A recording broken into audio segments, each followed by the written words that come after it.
வணக்கம். இது ஸ்ரீவாரி ஜோதிடம் தேனி. ஒருவருடைய சுய ஜாதகத்தில் லக்கணத்தில் ராகு கேது இருந்தால் லேட்டான திருமணமும், அதாவது ஒரு 27 வயதுக்கு அப்புறம் திருமணம் செய்வது சிறப்பாக இருக்கும். அதுபோல் அந்த லக்கணத்தில் ராகு கேது 2ஆம் இடத்தில் ராகு கேது இருந்தால் அவர்கள் ஒரு 27 வயதுக்கு மேலாக திருமணம் செய்வதும்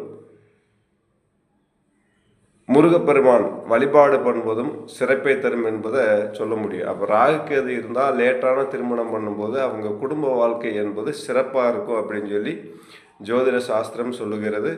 அதனால் உங்களுடைய சுய ஜாதகத்தில் ராகு கேதுக்கள் இருந்தால் 27 வயதிற்கு மேல் 30 வயது வரைக்கும் கூட திருமணம் செய்வது சிறப்பாக இருக்குன்னு சொல்கிறதை நன்றியுடன் கூறிக்கொள்கிறேன்.